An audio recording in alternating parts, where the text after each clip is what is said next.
maqaa bareedaadha. Maammee tokkos inni tokko inshallah. Maammeen haala kofsee kana hin dubbisaayyee. Akkasii jiruu bareedduu naa jiraadhu bakkuma jirtu rabbi si haa tiisu. Islaamummaas barachuu qabda. Barattee barsiisuu qabda. Galgala kana sirratti julan. Yesuusiin gante, goofta gante, soba, birrii barbaada, dubartii barbaada deemte sin jedhanii dhufanii warroottan duraan amantii waliin qabdan sirratti kan dulu baay'eedha. Keessaa fi alangan argu teessa murannoo kan keetii jabaadhu. Amantiin birriin hin madaalamtu. Amantiin fuudhaaf heerumaan hin madaalamtu. Baga gara Islaamummaa dhufte obboleessa koo inshallah. Rabbi siif haa laaffisu. Amantiin tan rabbiiti malee tan arabaatii miti. Jiruu bareedduu jiraadhu. Abbaa keetillee gara Islaamummaa fiduudhaaf guyyaa tokko murannoo godhadhu inshallah. Yoo ati baratte Quraanas, Wangeelaas, Hadiisas waa hunda baratte gara Islaamummaa afeeruun sin dhibdu dura barumsa barbaachisaa jabaadhu kanumaan siin jaa wal jabeessina keessaanii su dubbisa tole. Tole waa tokko rakkoon hin jiru. Tole gaaddisaa tokko biliyoon wal dubbistan inshallah biliyoon hin dagatin atis ayyee cufachuu dandeessa inshallah. Tole kanumaan siin jedha inshallah. Tole. Mashallah. Alhamdulillah. Ayya. Mujaddin tun dhufte? Mashallah. Cofachuun dandeessa viidiyoo. Mee kabira yennuun. Namni biraa ergadha lakkoofsa tokko barreeffadha. Mujaddin mee dire mujaddin mee. Kirri hin qabu inni kirri of qabu fannoo wayi qabda fannoo. Booni ishee itti godhe? Mashallah. Alhamdulillah lakal hamdu. Rabbi galanni saafaa ta'u jarana. Hunda keenyaa'u qajeeluma keessaaniifis kannetti hunda keessaniifillee kan biraatiifillee Rabbi haa kennu. Nama waaqessina. Dhiirri akka keenyaan waaqeffamu. Gartee gaaddisaan dhiiran waaqessu. Yesuus Maariyaam irraa dhiiratee dhalatee Waaqayyoon dhiiraa miti jarana. Wallahi safuudha. Oromoo ilma namaa waaqessinu mukan waaqe dhiira akka keenyaan waaqessinu. Waligalee Yesuus harmee qaba akkuma harmee qabdutti harma isii luugaa ho'aa guddate nyaachisanii irraa qulqulleessaa guddifte gaafa dhalatu iddoo mooraa horiin irraa nyaatu darbitee biraa deemte. Gartee waligalee soo nama kabajaa qabu Yesuus gartee abbaa malee dhalachuun waaqa naman gootu yoo abbaa malee kan dhalatan taate aadamaadhaa fi abbaan qabu Yesuus kan kee haadha qaba abbo safu. Akkasuma gartee heewaan haadhaa fi abbaan qabdu maahin waaqayyitti jedha waaqessaa gaggus aadam waaqessaa gaggus malaayikoonni haadhaa fi abbaan qaban seeyxaanni haadhaa fi abbaan qabu maaloo jedhana waligalee sammuu kanatti fayyadama uumama tokko malaayikaa fi lafaa fi waaqarratti illee waan takka kan waaqeffamu hin jiru waaqayyo tokkicha isa bukketti ana bukketti abboomii kurnan keessatti waaqayyoon tokkoffaa ana bukketti laa tushrikuu bihi shay'an ana bukketti hin qindeessina qaama tokko ana waliin hin waaqessina hin sagadinaaf jedha. Allahu akbar. Akkana jechuun waaqni yoomiyyuu waaquma jirana kalee isaas waaqa har'aas waaqa waaqni hin geeddaramu. Gartee hanaan tunuu gaafa Itoophiyaa jirtu shamara gaafa biyya gartee Arabaa dhufte dhiiran taane ka abumuwaas hin taane maadaamiin taane gurraattuma teenya tana. Anis kanuu biyya faranjii dhufee faranjiin taane waaqayyoon kalee isaas jalqabaas isuma Yesuus illee kalee isaas sanuma har'aas sanuma jedha wangeelii Phaawulos illee akkasuma jedha. Waaqayyo bira geeddaramuun Irmiyaas keessa waaqayyo ani hin geeddaramu ani kanamaatii miti hin geeddaramu jechuudha. Nama miti naman ta'u waaqayyoon yaa saba. Dubartiin takka dhiiruma deetti takka dubartii deetti. Ilmi namaa nama daha waaqayyoon hin dhalatu qaama tokkorra anaafeetii gadaameessa harmee teenyaa keessa ji'a 9 iddoo dhiphoo sana gadaameessa dubartii sana keessa teenyee qaamuma saalaa dhiphoo saniin ilmi namaa booyaa rakkachaa iyyaa dhufaa bar qaama santu isa rakkachaa gadi bu'a. Waaqayyoon guddaan kun qaama saalaa saniin gabbu yeroo jedhamu gara keenya safuudhaa miti yaa jara maal taatan ammoo amantii arrabsuuf miti an walii galle waaqayyo dubartiin gadaameessaa keessatti gartee ulfa gartee waaqayyo jedhamu hin baadhattu ilma namaa baadhatti malee yaa jara uumama baadhatti malee uumaan baadhattu maal taatan waaqayyoon eessatti mana naa ijaartu jedha bantiiwwan waaqaa fi lafaa kun gartee nan fuutu jedha waaqayyoon hin fuutu. Gartee waaqni gartee teessoo kooti lafti kun ejjata miila kootiiti jedha hin fuutu eessa waaqayyoon guddaa jarana waaqayyoon guddaadha jarana keenya kana jenne koota Yesuus hin jaalannaa bar hin kabajna hin jaalanna jarana rabbiitu isa filatee isa ergee miti hin arrabsinu takkaatu hin arrabsine yoo nama kan jechuun arrabsu taate Yesuus gartee ana nama Naaziree jedha Phaawulos gaafa isa duuka deemee barbaadu gartee ari'atamu eenyu ati jennaan ana gartee Yesus jedheen Yesus ana nama Yesus ani nama jedha ilma namaa isa waaqarraa dhufe sana malee homti nu gara waaqaatti waliin baana jedha. Gartee yaa barsiisa jedhanii Yesus Kiristoos inni gartee bal'aan jaamaan ijji banamteef ka Yesus baneef sanu maal jedheen mee maal eenyu jettee nama kana maal eenyu jettee yaadda jennaan kun raajii nama Naazire raajiidha kun waan waaqayyotti kan hojjetee nama Maryam Yesus namatti beekti Yoosef Yesus namatti beeka waaqayyo abbaan Yesus namatti beeka Yesus namatti of beeka. Anaaf ati Oromoon irra gartee jaarraa 20 takkaa dhufneeti gartee waaqa godhanna yoo addunyaan kun Oromoon uttunii fi addunyaan tun itti walii galtee Abu Mu'aaz waaqa nu haa ta'u jedhe ta'uu hin danda'u ani Abu Mu'aazuma hin ta'u baaliyyoo kanarra waaqa godhannaa hin waaqessinoo inni baaliyyoo malee waaqa hin ta'u. Fakkeenya isinii godha biyya Hindii keessatti maatiin wal keessa jirti maatiin takka Islaama maatiin takka Budaayizim maatiin takka Judaayizim maatiin takka sanga waaqessiti waaqa jedhanii sangaa isaan qulqulleessan kana bitatan fuudhanii gartee Islaamni manuma tokko keessa qalatee foon horii sana nyaata. Kuni waaqa kiyya jedha Hindii keessatti. Addunyaarraa amantaan guddoon jara kana gartee Oromoo Islaamaa Kiristaanaa waaqeffata walitti dabaltee jara sanitti hin qixxooynu. Sanga waaqessan. Mee guyyuma tokko yaaddu yaa sabaa sangaan dibichi gabbee ani waaqa keessa na waaqessaa jedhe jettee yaaddu. No hin jenne ofiif waaqessan. Yesus illee guyyuma tokko gadi bahee ani waaqa keessa na waaqessaa hin jenne ilmoo namaatii tokko na lafaa kee waaw saalqunnamtii ala dhalatee kanaaf waaqa ta'a qulqulluu jedhanii akkanumatti lafa haa dhalatu ka dinqii waaqayyoon raawwate anaa fi ati bishaan sanirraa bishaan isparmii dhangala'aa harmee kootii fi abbaa kootii gadaameessaa keessa walii dhufeerra anaa bareedduu baaliyyoo bareedduu dhiiraa fi dubartii godhee ana godhee argamse bishaan dhangala'aa namni ofirratti harka ofirraa qulqulleessu huccuu sanillee gatee miicu sanirraa lubbuu godhee bishaan sanirraa nun uumne jara keenya dinqii miti biqiltuu takka firii goommana boqqolloo garbuu xaafii talbaa darbitee firii meeqaa biqila eenyu lafa keessaa baase biyyee keessaa waaqayyoodha. Waliigalee inni Maryamu uume inni Yesuus uume inni anaafis uume waaqayyo tokko nuuf waaqayyo tokkichaa jiraa miti jedhe Phaawulos innis abbaa isa waan hundumaa uume jedha Qorintoos keessatti.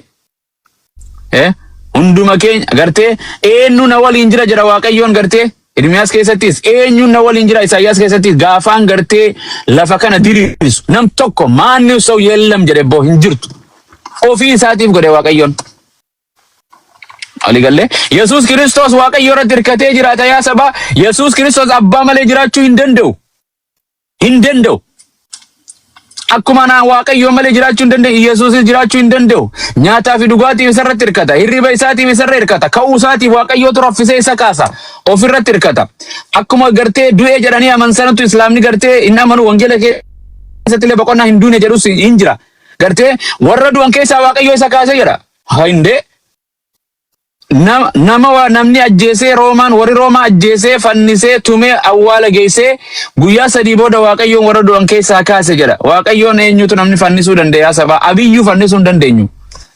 Waaqayyoon hin fannifamu jedhana. Akkasii kanuma sirra yoon isin gabaabse gaariidha. Eenyu jirame namni bira kan bira. Ameeksiin kun Islaama moo Kiristaana baaliyyoo? Alii baga dhuftan assalaamu alaikum. Isin dabarsaa konkolaataa keessaan taa'u jira dadhabe. Saaqaba rabbitu hin jiru maal abboo? Gurbaa jirtu? Maal balle muyuti maka wadde taa jira adda rabbi wayi takka shukeere. Daawwa jira irraa isa dubbata. Osoo fe'ama sooniin dhufan hun dubbatan na waliin irra. Hafuura kiyya kana waliin. Cal jeetaa mubaarakuu osoo dhufeerra. Eenyu dubbata na jala. Alhamdulillah. Ayyee maal jettan mee Ameeksi baga jiraatte ebboo hundinuu. Ismail Abdiisa Aliinis baga dhuftan. Biliyoon dubbadhaa bakka. Carraa isinii kannaa waltajjiin. Taa'ee tasnaannee nyaatee cuufmunni saayii guyyaa tokko saayikiliin wurri jedhee kana dhufee. Nyaata nyaatee diniin taree beetanii. Waaw. Riskii isaati I don't know hin beeku riskii isaati.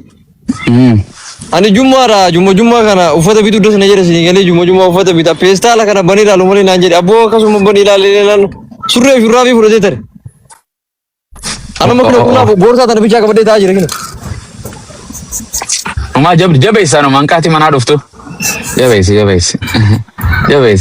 That's your body jette faranjiinu jabeessi. Riyyaan keessaa no mammaa fi. Biyyi lafaa kan biraa jira. Bakka namni shaadaa qabatu hin jiru bira ustaaza. Maarree galatoomii mana nu bante jechumaan biraa waliin lallabanne waluma dubbisuudhaan hafeeti. Eeyiruma irratti wal gorsina inshallah. walumaan khayri irratti waliin warra jiraatu rabbi subhaanahu wa ta'ala nu haa taasisu. Warri hangamaa hordoftanii taaptaap gootanii Simboon fayyuu barbaadanatti fakkaatti. Simboo wallaggaa kan jedhu kana gashaa. laalaa kana booda qabsiifnee addaa baqanna. Anis qorsiin addee gara masjiidaan deema jummaadha. Simboo wallaggaa kan jettu gashaa. Simboo. Ibnuun tokko jala jira chaalenjii kabajamaa. Meeshaalee sareen hin dandeettuu mireema. In dubbattu in shaaduma qabattee hidhaarra jirti duraan iyyee isaanuu cinqitee bar. In jira amma dhufa taa'ee citee dhufa bar. Nagaa. Jirtu akkam fayyaadha? Alhamdulillah. Jiraatan jirtu. Jiraatu alhamdulillah. Nuuf jiraadha ammallee. Abummaas muslimummaan fadhaa jira tokko ragaa fana. Ragaa XA3 wanni kanaas laala.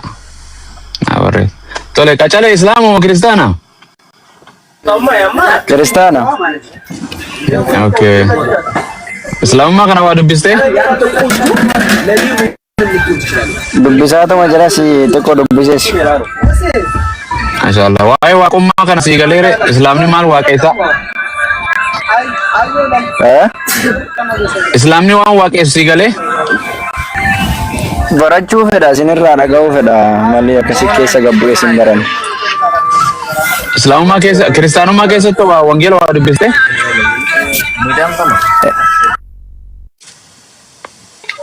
Bakka sirbaa jira barumsaasu. Maatu ijoollee. Naa doormii jira bakka sirbaa jiru. Mana barumsaa keessatti waa dhaggeeffatani. Okay, kiristaanummaa keessatti Yesuus maal isiif? Waaqa. Okay, Yesuus Kiristoos ani waaqaa miti yoo jedhini fudhatta? Hin fudhadhu. Baadiyyaa gartee itti tani. Bakka nagaa siif haa ta'uti deemas maal gootare eege wangeelaa hojii. Dormo naa ta'eet. Ayyee galatamaas. Eeshi. Yoo. Baadiyyaa quraani fudhatta yoo siin jedhe hin fudhadhu yoo naan jette maas wajjaa sawa. Hande hambassaadha kun. Dormo ta'e faarfannaa na dhaggeeffadhaan kiristaana jedhe hin fudhadhu jedhe waan wangeela. Kasi qeeroo kanaa dhufe baga isin dhorkine wangeela. Ajaa'iba maal jechuun ana wangeela ni fudhatta keewwata Yesuus akkana jedhe yoo naan fudhadha waan inni jedhee namni jedha hin fudhadhu bakka hagu jedhe maal hojjaasa olii dhumatti biliyoon koo ana goofta Yesuus Kiristoos ni amantaa yoo si jedhe eeyyee jechuma qabda hin amanu yoo jette bakka ayyee nagaatti baay'ee nu biratti jechuudha Yesuus Kiristoos amlaak nu jennee amanna nu. Sosta. Akkasa mana kiristaaniyaa. But amma ka jiru. Jennee amanna. Haadha amlaa. Lakin san injirtu bara akka jedhamu san. Abbaa jechuun Yesuus Kiristoos akka jedhu Waaqayyoon tokkichi abbaa qofa jedha. Yohaannis miiraaf 17 lakkoofsa 3 irratti abbaa bichaadhaatu Waaqayyo jedha. Wangeela silaa qabaattee fidatte areedaadha. Kamu gonore. Baadiyyaa dadhab deemi. Akka muutii irra jirtan dhagaamu. No rakkoon qabu haasaati bar o'a fala o'a miti bar. Ilmi namaa tokko jira ana biyya muda warra ofirraa qabaa ilmi namaa tokko cuucuu ofirraa hin qabu ustaaz. Hin qabu hin godhin wal fakkaanna jettee waliin fakkaatin nutti osumas teessu. Wallahi ustaaz min takka tuutaya jabbaantii malee waa takka ofirraa hin qaban. Qullama yaa maqaatti. Osoo reefu waanaan hin uffadhu jettee ofiifuu qullaa nuti hin deemin. Bara kana naman jajiin jedhan hin turtu jajuun bara ammaati nama dabarte. Yaa wallahi. Anaan wangeela qabaatte wangeela boru fidadhu kootti ishii waliin laalla. Addis Qidaaneef Bulu Qidaanes. Biliyoon lallafadhaa yookaan anaanitti. Munaan teenallee dhufte. Anaan kiristaana. Anaan wangeela qabaatte wangeela boru fidadhu kootti ishii waliin laalla. Addis Qidaaneef Bulu Qidaanes. Ani jummaadha ganama bakka ana bira. Biliyoon lallafadhaa yookaan anaanitti. Yaa Rabbi sagalee koo kana Munaan teenallee dhufte. Ani sagalee yeroo namni sagalee hin jedhu Allahu Akbar. Okay, Hanan. Silkinne tu ustaz silkinne tu bakka silkinne tu era. Okay. Okay, ayya. Yaa'u danfoo jira. Baga kiyyallee danfee akka mallee silkiin asii Wallahi. 72 irra jira ustaas. Antaa hundi Boo Bakka nagaa naa dura. Salaamu ganamaan alaikum. 80 takka. Ayye galatooma hundi keessan. Thank you so much wallah galatoomaadha. Isin jaaladha isin kabaja. Kataama bumuwaazii waan sirri jaaladhuuf ta'a isin galee. Nama lama islaamsimne. Namni islaamummaa illee qabachuu barbaadan kan biraallee hoo jiraatan. በእውነት እኔ ፖስት ነው ማለት ነው። ሪፖርት አድርጌ ፖስት አደርጋለሁ ከዛ Keessaanillee na dubbisaadha. Okay? Namni kamuu gara islaamummaa dhufuu barbaadan. ባልዮ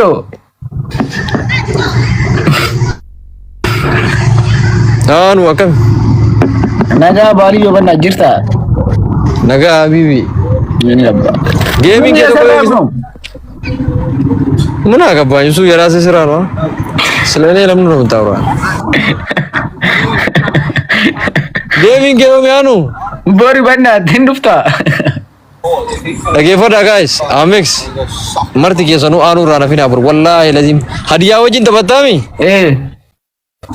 ሰኑ ኦሮሞ ኦሮሞዳ ጀራ yoo ati kana booda haadha nama ana rabsuu jettee sirra waadaa galte ani nama lama leenjasii kennisiise ወላይ waqasaman billaahi ኦኬ ከነ ቦዳ ሃደ ነማ አረብሱ ባልዮ ይሄው አንበሳ ግን ዮን አንከኒን እንገናኛለን ውረድ ዶንቆርዝል guys bakka akkasii isinii taa tolu isin jaalannaa marti keessanuu bataam dakumunyaan galatoomaa warri mana kanarraa fooloo hin qabne mana kana fooloo godhadhaadha manni mana keessanii mana islaamaati mana kiristaanaati mana peenteeti kana booda manni baaliyyoo mana sheekotaa ta'ee jira inshaallah yoo rabbi jedhe inshaallah yeroo muraasa booda miidiyaa seeraan itti deebi'aa istiidiyoo maalii kana tottolchaa jira du'aa illee naa godha isin jaaladha okay okay guys so